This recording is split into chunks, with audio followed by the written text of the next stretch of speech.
know where to go to dinner. No, I'm talking about being happy on the team. Yeah, I think the configuration of the team just Hmm. being a step away, especially for a championship, a championship driven player.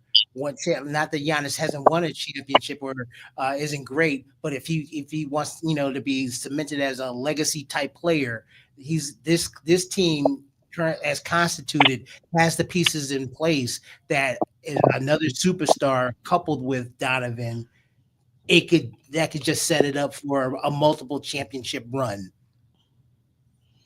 Man, that I um, love it, but you, giving you away. you Huh? surprised Say me it with again, what that, you Byron. saying? Byron surprised me with that. I mean, I know. I'm kind of intrigued. I'm I know. kind of intrigued. I'm like, wow. Bye bye, Evan.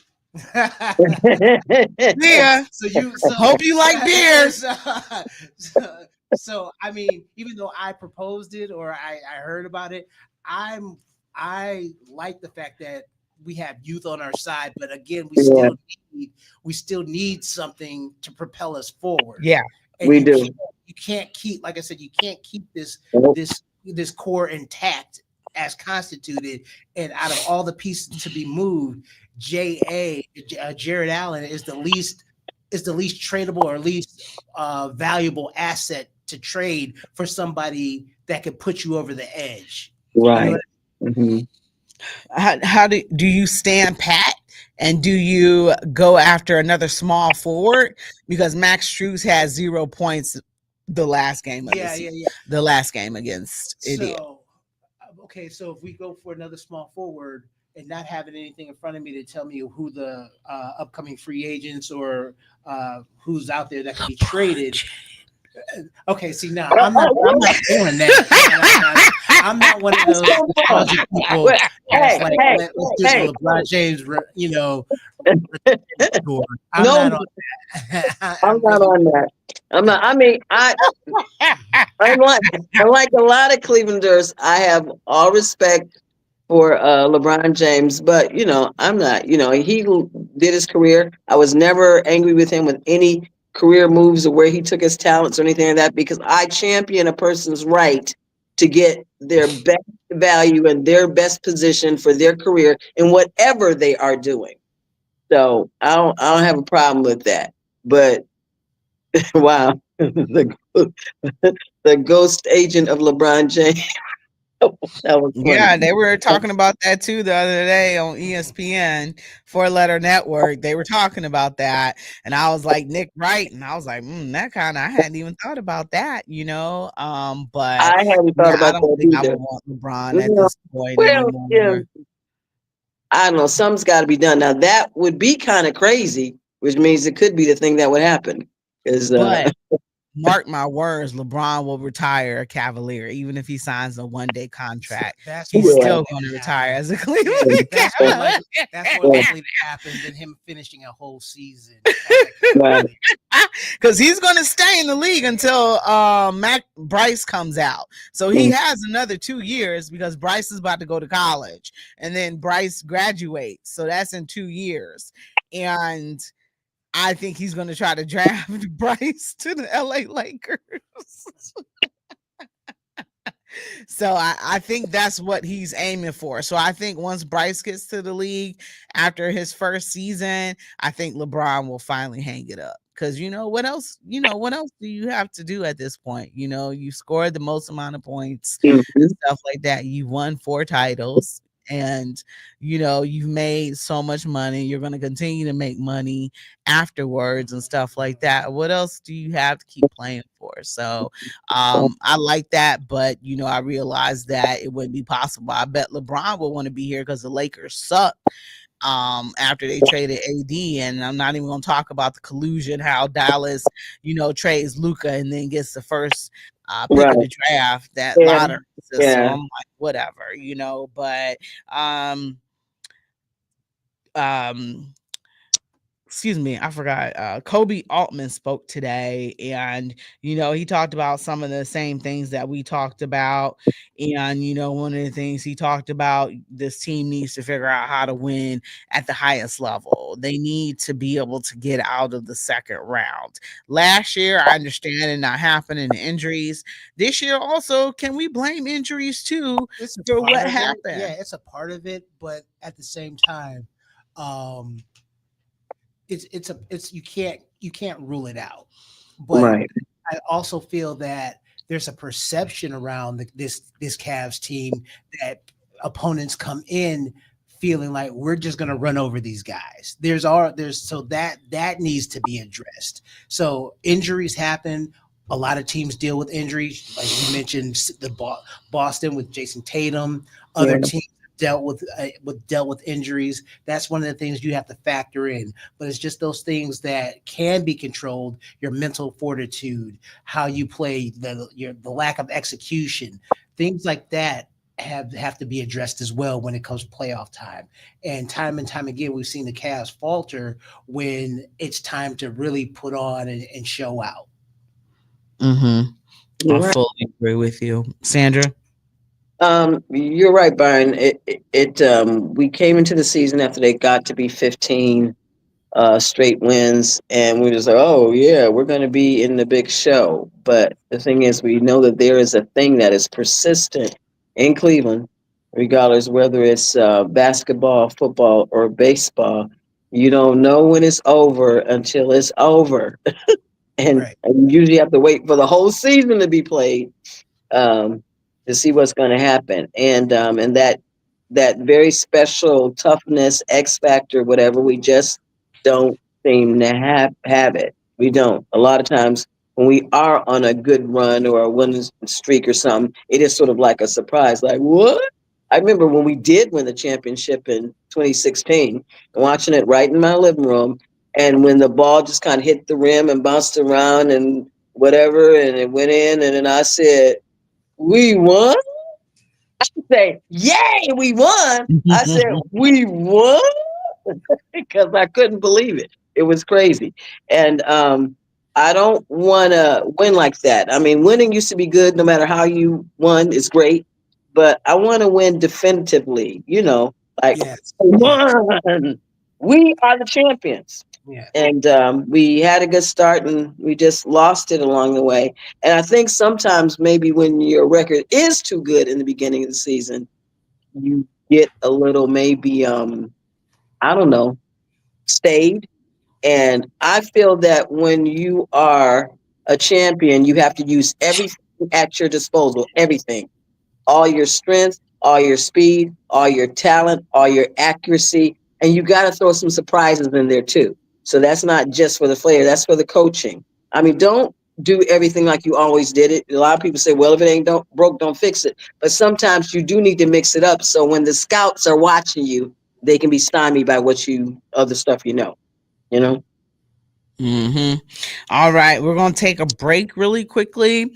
You're listening to Her in the Huddle on WOVU 95.9 FM. We'll be right back. Come on, y'all. We got some big news, Cleveland. Your favorite community radio station, WOVU 95.9 FM, is now on iHeartRadio.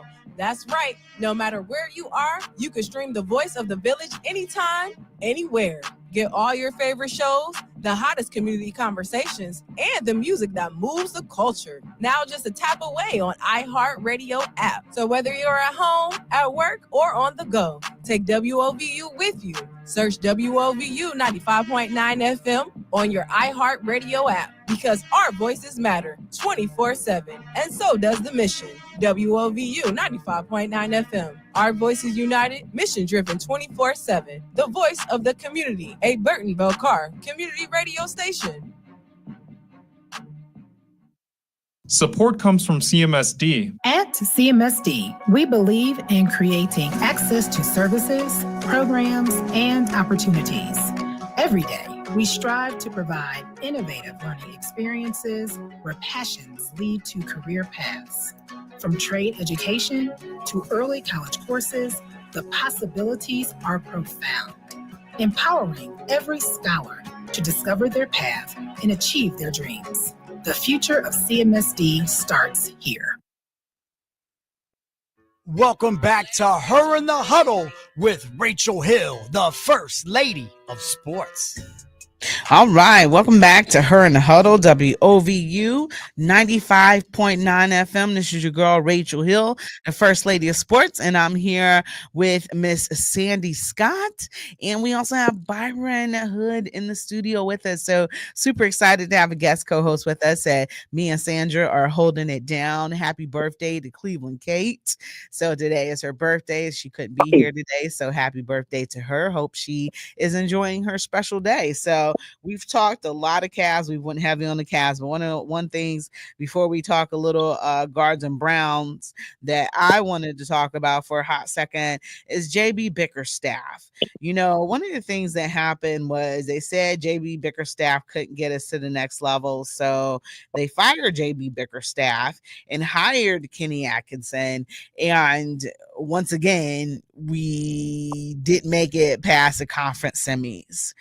Was this team wrong by firing JB Bickerstaff, or does it not matter? And Sandra, I'll take you first. It was very interesting. When people were beating up on JB at the end of the season, um, coaching. I had some issues with some of his coaching and stuff, but he led Detroit to the playoffs. So I don't know. I don't know. However, I am glad that we did get to see what kind of coach Kenny Atkinson was. And I think it's funny that they both were in the running for coach of the year. Kenny got it, but that still didn't help us get farther in the playoffs.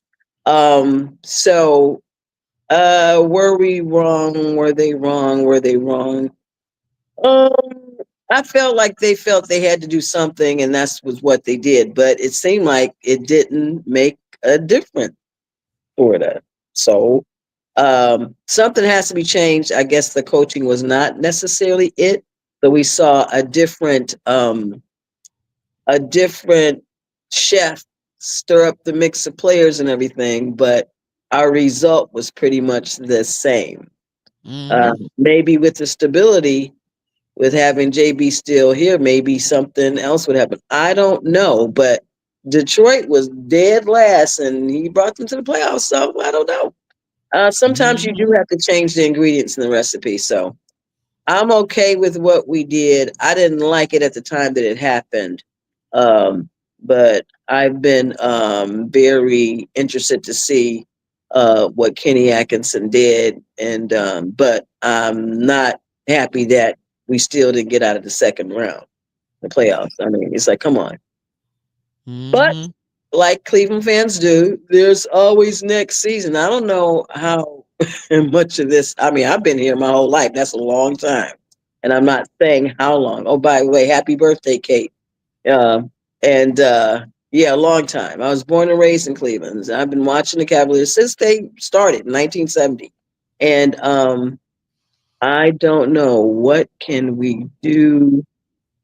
Uh, it just seems like JB, and I think that happens with a lot of Cleveland players and coaches.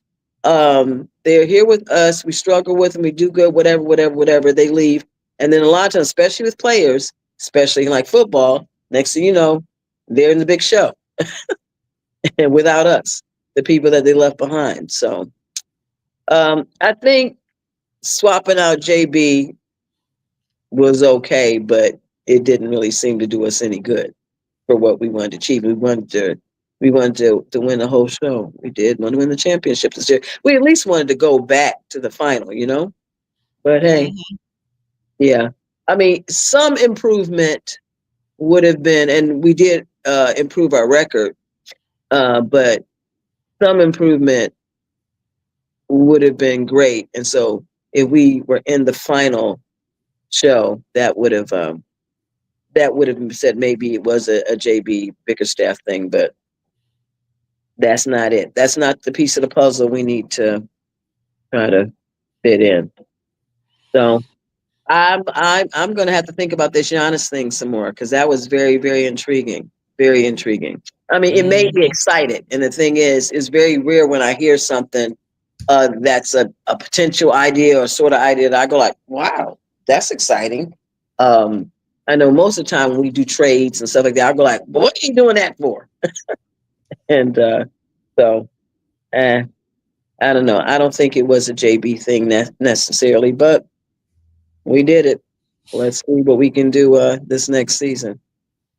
Even though I need a break from that. Oh, sorry. Were you done, Sandra? I'm sorry. Oh yeah, I'm done. Okay. I'm done.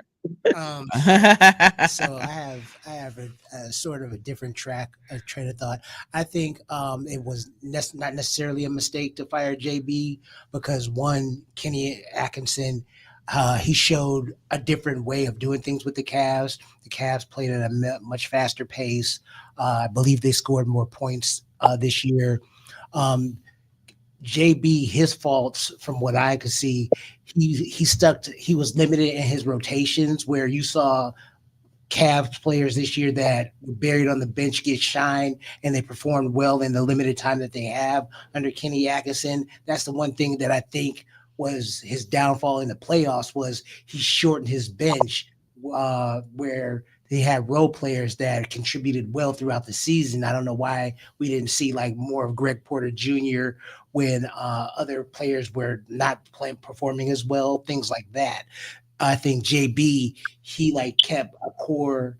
He kept a lineup in there. He kept lineups in games way too long and didn't make adjustments. Where that was a strength of Kenny Atkinson until recently, where players got hurt, where he was limited to his availability players.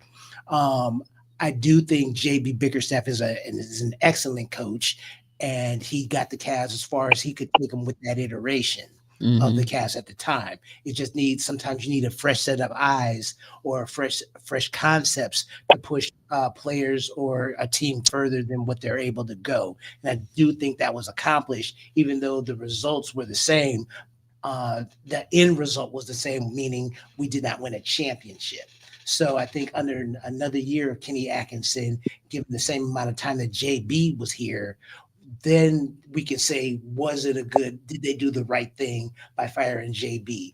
When you look at JB's results with Detroit, that's to be expected, in my opinion, because he was a great coach. So he took a team that was down in the dumps or that needed a different, just like I said about JB versus Kenny, they needed a new voice, a new tone, and he propelled them to where they got this year.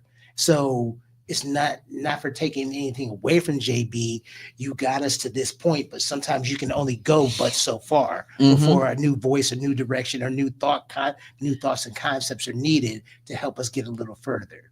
So that's how I feel about it. So JB is a great coach. Kenny is proving himself to be a good coach, a great coach. So I don't think the Cavs were wrong in necessarily firing him in order to try to get a better product, better team out on the court. I agree as well too. He's taken them as far as he was ever going to probably take them. There were rumors that the players didn't really like him, but he was able to get Detroit to the playoffs, and Detroit was a terrible team. They even beat the Cavs, as well too, because JB wanted that get back. So it's a tough thing. I feel like you in a recipe, like a bacon recipe, you substituted butter for applesauce because you still got the same result and the same taste. So we'll see. That's all we can do is just wait and see if it was a good mood, if we can get over that hump. But JB did improve every year. The first year we got to the playoffs, and then we got to the Eastern Conference. We lost in the we lost the first round of the playoffs to the Knicks, and then the next year you got to the Eastern Conference semis. So there was improvement, and with this young team, they have to grow too. So could you still experience success keeping together? Now we're in year 3 of this core 4, and we lost in the conference semis. So okay, next year I'm fully expecting us to make the Eastern Conference Finals. So that's the thing, you want to see growth consistently. Yes. So just like JB showed growth, now Kenny has to show that growth and that growth in advancing further Just like I said, you gave JB a certain amount of time. You can't fully weigh whether or not it was a good thing until Kenny's been here as long as JB was. Mm-hmm. And I think to your point about some of the Cavs maybe not feeling JB, you got to remember this Cavs team is much older and much more seasoned than the young Detroit team he went to. That Mm-hmm. younger team might need that harder voice that JB was driving with. And sometimes when you have that hard authoritarian type of coach, that wears thin on seasoned players. Mm-hmm. So you come and bring in somebody different with a fresh set of eyes and perspective. They're more receptive to that. So I think he whipped Detroit into shape, just like he originally did the Cavs when he first got here. But some of those concepts and the tone fell stale after a while. Mm-hmm.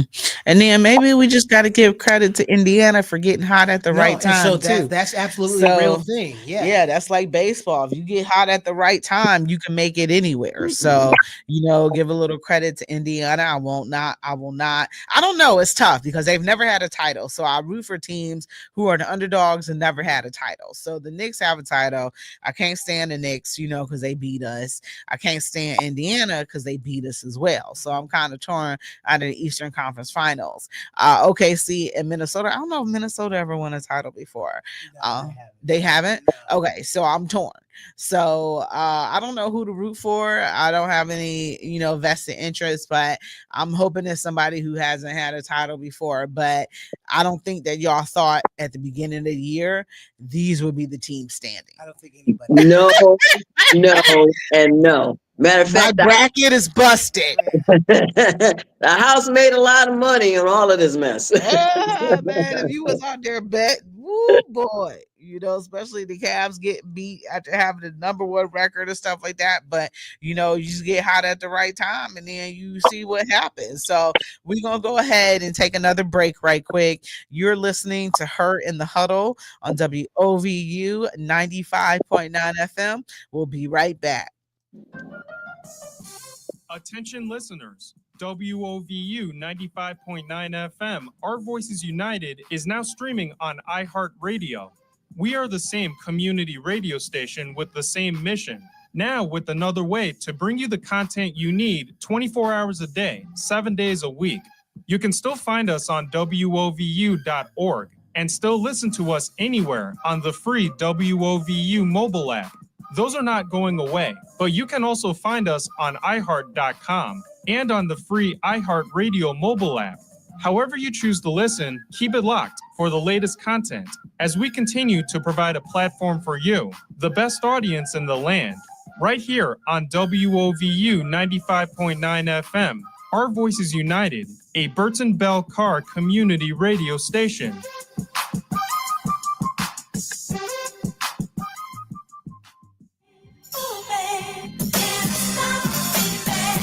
What's up? It's DJ Black Unicorn here, and we're taking a moment to shine a bright spotlight on a very special milestone. WOVU 95.9 FM, Our Voices United, mission driven 24/7, is celebrating 7 years of making a difference right here in Cleveland. For 7 amazing years, this station has been amplifying community voices, sharing our stories, and bringing us closer together.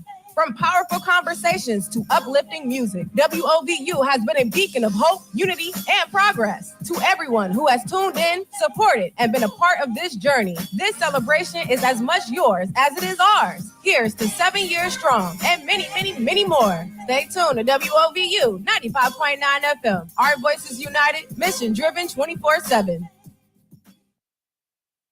Welcome back to Her in the Huddle with Rachel Hill, the First Lady of Sports. All right, welcome back to Her in the Huddle on WOVU 95.9 FM. This is your girl, Rachel Hill, the First Lady of Sports. We have a special guest co-host with us, Byron Hood, and then we have Miss Sandy Scott coming to us from the internet universe.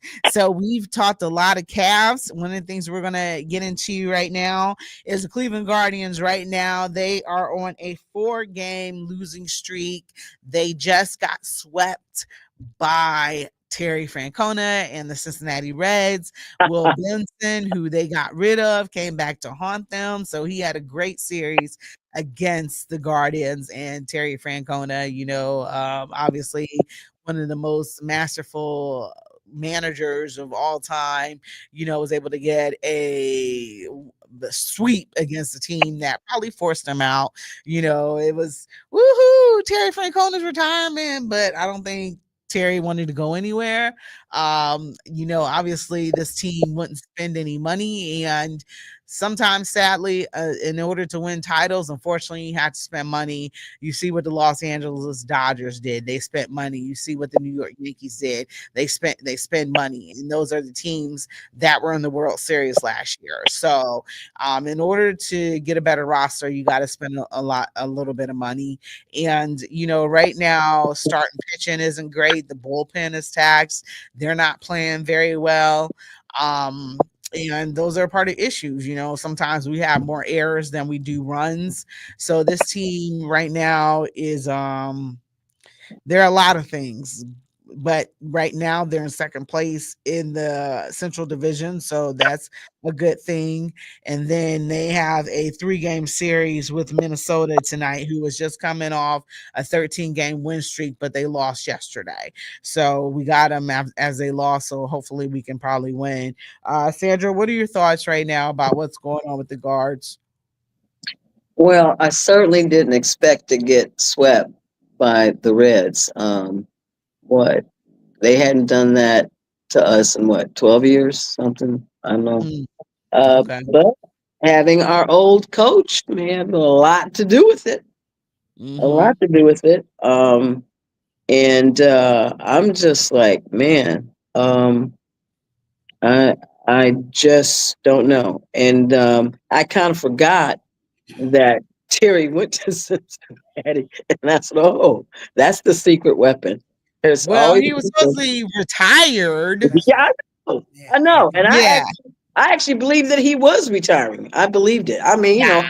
I always believe the front line. So I'm just like, man, I have to say that I like sport for the pure physicality and excellence of people extending their bodies and their talents and doing things. And all the business stuff really kind of gets me kind of, the office backdoor wrangling and stuff. Because I really thought Terry was really retiring, and then here he is, the coach of the Reds, and we just got swept by them. Wow, wow, wow! Uh-huh. If somebody really knows how you play, how you think, what you do, and how you have been trained for the last so many seasons. My goodness, wow, wow, wow! I don't know what we're gonna do it, but we need to steady up our pitching. Who do we even have anymore? Girl, it's not worth mentioning. Yeah, They all getting rocked yeah, as it is. yeah, yep, yep. And then Ben Lively just had the injury, right? So Uh-huh. I'm like, I I don't know. I don't know what we can do with this. But it is still early. Mm-hmm. Yes, it is. It is very early.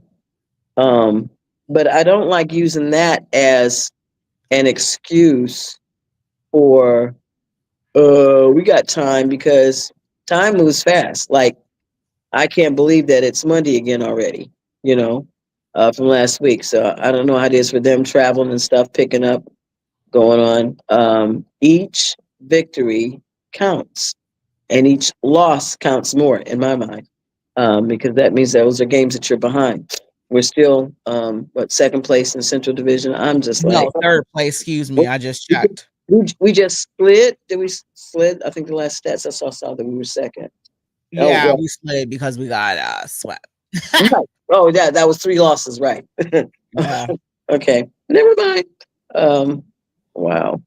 Uh, but I don't know. It's like we need everything. We need better hitting. We need better pitching. We need something. And how many folks do we have on the DL? I don't know. I don't know. I don't got that up right now, but I'm just waiting on Shane Bieber to come back. Well, if there's Uh, any bright side out of this, if there's it's good to go for get into a slump at the early part of the season and true. then work your way out of it versus we start off hot and then there's somebody on our tail and then August, September, August, late summer, like early fall comes around and you start to go into that swoon and people catch up to you. So I'd rather like work their kinks out now and get it together, hopefully round into shape, and then they can like start moving up in the rankings that way. Well, Byron, I want to thank you so much for being here with us today on Her in the Huddle, getting in the huddle with us. Miss Sandy Scott, always thank you as You're usual. welcome. Huh? I said, you're welcome. You're welcome. And then for me and for Her in the Huddle, we are out of here. Wow. Thank you.